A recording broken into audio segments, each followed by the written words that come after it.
Over 7 years ago, I got discarded. After a 2.5 year relationship, my ex broke up with me via WhatsApp the day before our holiday to Bali. We were both going there separately and meeting each other there because he was working away. And this is a fucking long story. I don't even know where to begin. But crucially, what happened before him discarding me was I accidentally and serendipitously stumbled across some messages that were about to completely destroy the image I had in my head of who my ex was. Now, these text messages literally popped up on my ex's laptop that I happened to be borrowing. I wasn't even snooping. That's how much I trusted him. And they popped up onto the screen and completely shocked me to my core, because what it revealed was that a few months beforehand, when my ex had moved to the other side of Australia to set ourselves up and stay in a new area, he went there ahead on his own, and he'd been telling me how much of a lonely time he was having. And these text messages revealed he wasn't lonely. He was going on dates and meeting women. And I rang him immediately to ask him what the fuck these messages meant and what was going on. And I was literally met with the most excruciating silence on the other side of the phone. And it was like the more I asked him questions, the more he held back from telling me the answers. It was fucking painful. And I didn't know what to do. So I literally just hung up the phone and thought, wow, I'm going to block you. Good luck trying to apologise to me. If you know what toxic people are like, that didn't work. And what he did next was I can laugh about it now, and you'll get to this stage at some point too. But what he did was he literally ignored me the whole time that I'd blocked him for about 3 days. I think I turned my phone off as well. So I realised that didn't work. I think I then tried like texting him, ringing him to try and get some fucking answers, because I wanted to be put out of my misery and know what was going on. So eventually, God, this is so long ago, I can't probably remember, but he eventually put me out of my misery by sending me a WhatsApp message to just confirm that he was done with me and he was breaking up with me. He couldn't do it anymore and I was making him miserable. Right. And our holiday to Bali was the next day. So I was honestly in such shock that I'm shaking now. I can feel it in my body still, just reliving this moment now. And I was so shocked that I didn't tell anyone. So I was living with quite a few people at the time in this like mad place in Fremantle in Western Australia. I had about 12 roommates, not in the same room, like in this house. We all had like our own separate bedroom. And I was just like, what the fuck am I going to do? So then I think I went out to the porch and just sort of casually sat down next to one of the girls. And she was like, yeah, okay. And I was like, I think so-and-so has just dumped me. And they were completely shocked as well. They were like, aren't you supposed to be going like on holiday tomorrow? And I was like, yeah, I am. So what I did was I still decided to go and take that holiday. And my ex kindly booked another room so I could have our lovely king room to myself. So I had like a massive big space that I could cry in all on my own, where loads of other couples were staying as well. And I got there and checked in alone as well. which again was mortifying because my legs are shaking. It was mortifying because I had to check in by myself, and I just didn't know what the fuck to do. And I don't think I even cried still. I was just in such a numb, free state that I think it was a protective thing. I don't think I told any of my friends or family for about 3 days because I just had to let it sink in. And I did cry. I cried loads in that room eventually, once it like finally hit me.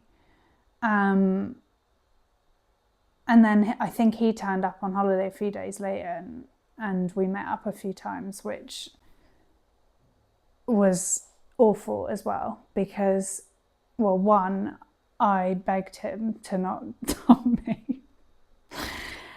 Two, he blamed me for everything and made me feel worse. And three, it just made it harder to distance himself from me. So anyway, I decided to make the best out of a terrible situation, and each day I gave myself these like little tasks that I had to do, just one thing.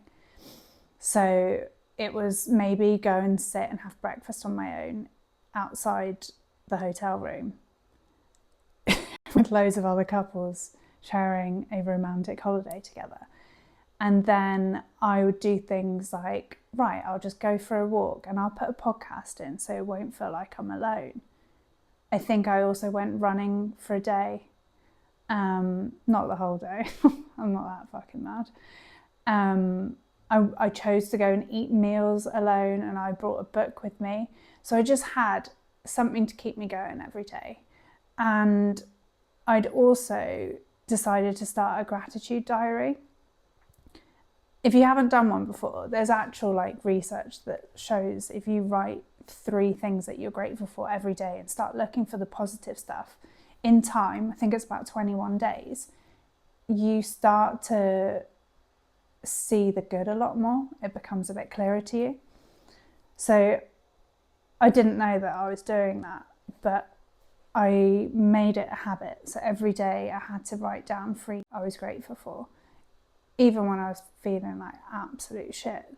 So I had things like maybe a stranger smiled at me, or I had a really loving message from a friend come through. Little things like that. So I was still trying to look for the good. Anyway,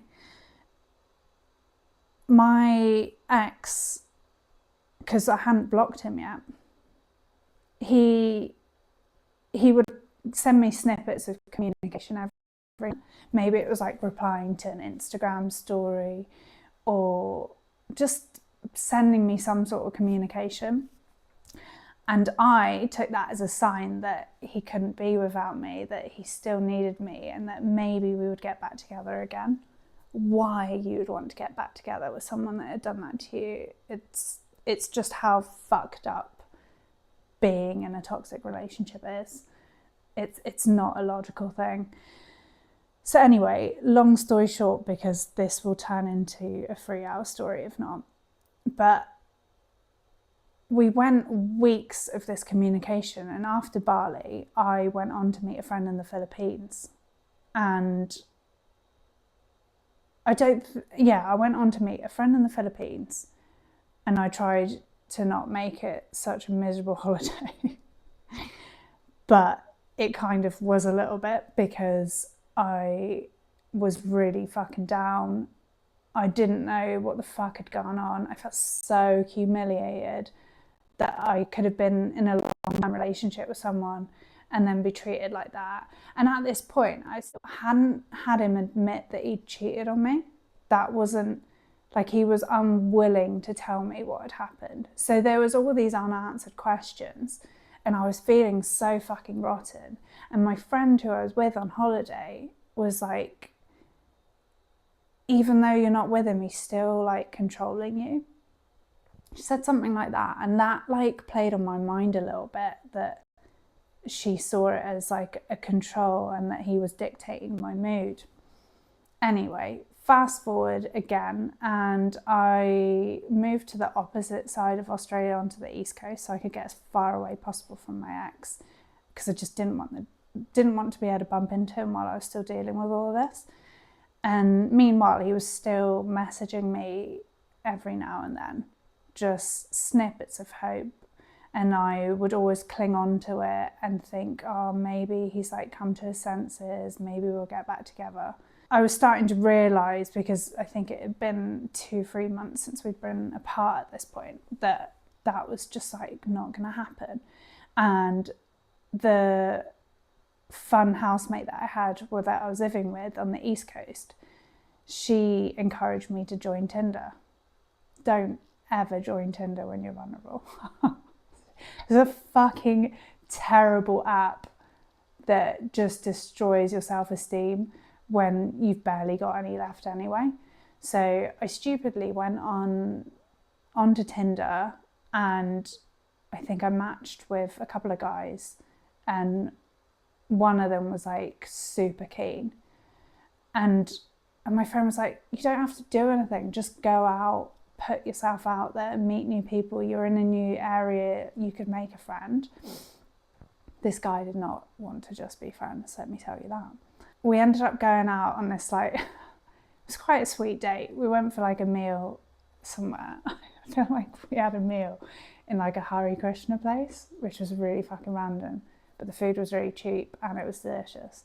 And then we went for like a walk along the beach, and then like took a seat somewhere on this rock, and then it got really, really uncomfortable, and he got a little bit too handsy and carried away, and I was just like, nah, I need to get out of this situation. I'm not ready for this in any way. And then he was like trying to talk about what we could do together, take a road trip. I just met this fucking guy. So it was just red flag after red flag. I did have to block him because he was just literally not taking no for an answer. So yeah, that was like my first experience on Tinder. And I think it was like one of my last as well. And then a few days later, bear in mind my ex is on the West Coast, and I think there's thousands of miles that separate the West Coast from the East Coast. And I don't know my geography that well to tell you the exact amount. But my ex messaged me saying something like, what the fuck are you doing on Tinder? The audacity of this man. And I was like, who the fuck does he think he is? He doesn't want me, but he doesn't want anyone else to have me. And this was just like that moment that like really shook me awake. And I told my friend about it, and she was like, you need to just like block him and be done with him. And I was like, oh fuck, I don't know, like if I can do that. Like I felt like really horrible. And then I ended up writing out such a kind message to just like basically say goodbye, tell him that this wasn't healthy for me anymore and he needed to give me a chance to move on and fall out of love with him, blah, blah, blah. I just like blocked him. And then I also, to just like remove any further temptation, I just like switched my phone off for a couple of days and just gave myself this space. And in that time I noticed like a difference between what it felt like to be in contact with him to what it felt like to like have nothing. And even though it was like a few percent better, it was still significantly better than what I'd felt in the last few months. Kind of like I'd had a bit more power this time. So that was the last, no, that wasn't the last thing I said to him. I ended up blocking him for a really long time, months. And then when I then went back to the UK because my visa was expiring. And I'm getting tingles just thinking about retelling this right now. And I got a phone call from one of my really good friends who wanted to see how I was doing, but more importantly, she wanted to give me some information. She'd just been made aware of herself. God, I can feel my body getting really cold. And yeah, she rang me and she said to me, so I have this friend that was living in Queenstown, but she also worked in the North Island for a period, and she's saying she knew your ex. And I was like, right, okay. And she was like, Laura, she slept with your ex multiple times when he was working up there. And I literally felt like my insides just fell out my ass. I felt so sunken, absolutely shocked. I'd had my suspicions before because of the text messages, but this was my fucking piece of proof now that I knew something had happened, and I didn't have confirmation of it yet. And then she was like, she had the receipts if I needed to see it. She said, you can talk to her if you want. I didn't need to. And then all these little things just started coming out of the woodwork. People saying that they'd actually seen him on dating apps in Western Australia when we were living there. People saying that they'd called him out because they'd seen some dodgy behaviour. And then I was just suddenly like, fuck, I can't trust anyone because so many people have been hiding his behaviour or had suspicions of his behaviour for so long now. And I felt like the last person to know about it. And this was 6 months later.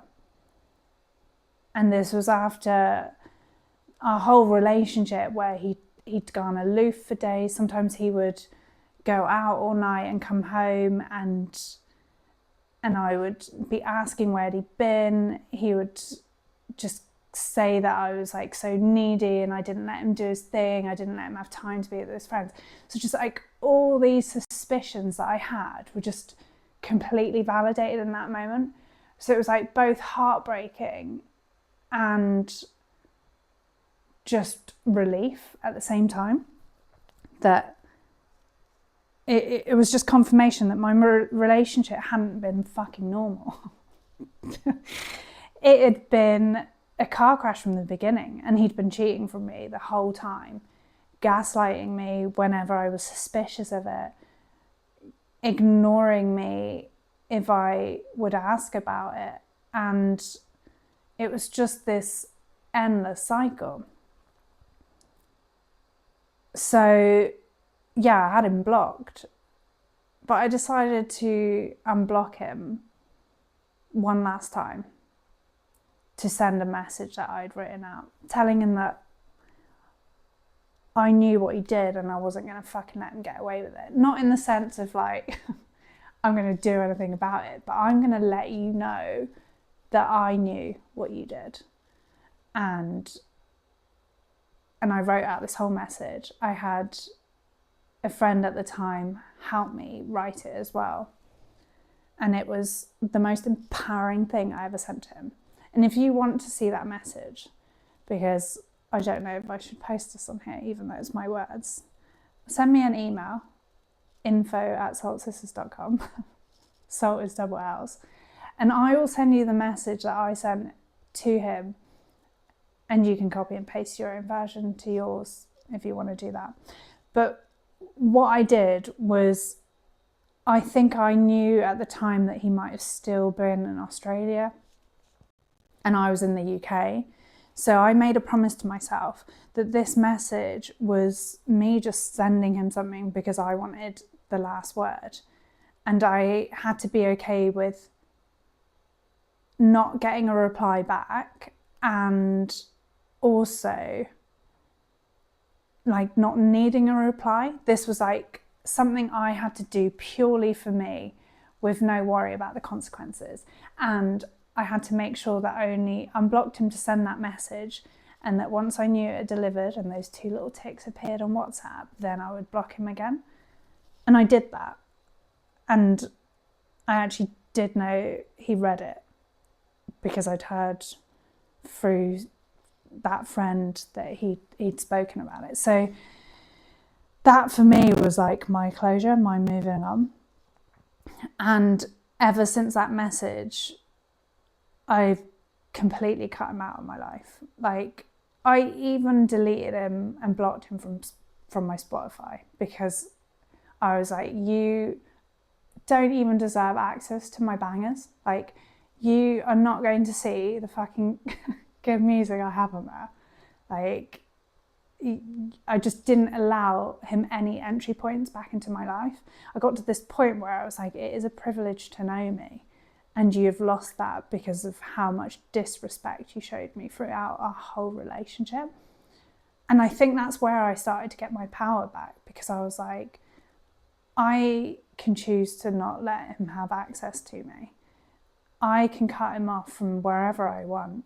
I can choose to like ignore him, yeah, but literally blocking him from knowing anything about me felt so much more empowering, which is why I urge you to do the same. If you're having one of those relationships that you've got back together and broken up more times than Ross and Rachel, and you can start to see the patterns and there's no improvement. If anything, when you get back together, it doesn't like get any better than it was before. Like, there'll be little snippets of improvements, but they just fade away. Nothing ever gets better. I have never ever heard of any story of the woman who got back with her narcissist and lived happily ever after. That does not exist, because even if they are self-aware of the damage that they do and they go to therapy and they get counselling, like Mental Healness on Instagram, I love his work. He's so good, and he's so honest about his recovery and just snap back into his personality straight away. It's like, we need to be realistic about these relationships. There is no happy end for you when you're with someone like that, because your needs are just never going to be prioritized. No matter how much begging and pleading you do, they're never going to see you as anything apart from someone that supplies them. Like, it's sick. It's a sick life. And it's so hard to tell you to do it. And I wouldn't ever tell someone, like, you have to do this. But when you can reach that point yourself and do it purely for you, and get over that discomfort, the pain of cutting someone out of your life for good, if you can go through all that and get to the other side, I promise you, happiness awaits you eventually. Like, yeah, you're gonna have a really shit time doing it, but it is so much better and healthier than choosing a life with them. There's just like way less stress involved, way less drama, way less tears, way less anxiety, and you can choose to like get rid of that whenever you want. Like, I'm not saying in any way it's easy to leave these relationships, and I actually think it's easier to use your discard as your way out, because if someone, like for me, someone disrespected me that badly, I'm like, you must hate me. I'm like, in my head, I was like, why do I want to be close to someone that hates me that much? Someone that I built a relationship with, who I thought I was in love with for 2.5 years, can like just throw me away like a piece of trash? That is not love. And it took me a little bit of time to realize that, but we do have like an element of choice in these relationships. So I would use your discard as your exit. If they break up with you and this is like the 5th, the 4th, the 6th time of you going through this, decide to not go back. Don't let him reel you back in again. Don't let him have a chance to dictate your happiness, your misery, any of that. And just decide that you've had enough and block him on everything. Because I promise you, every block and every day that goes by where you don't let them back into your life, you will feel 1% better. And even if it's like that small, just 1% better, it's still worth it than the aggro and the chaos of that relationship. So I think the lesson here is to trust yourself that everything is meant to be like that. They've shown you their true colours. Use that discard as a sign that you shouldn't be together because of what they've done. Hold on to the facts of who they are and not the idea of them. If you are thinking about going no contact and you don't really know where to start, I've got a no contact guide, which I'll link in the description below. And it also comes with email guidance for the first few days that you're doing it, just to give you confirmation and validation that you're doing the right thing, and just also highlighting the normal feelings that you're going to experience when you're doing it. It's also got like tips to help you stick to no contact for good, little things that will help you along the way. But yeah, it's a really easy step-by-step guide that will help you cover all areas of where you need to block them and give you the confidence to just follow through on it.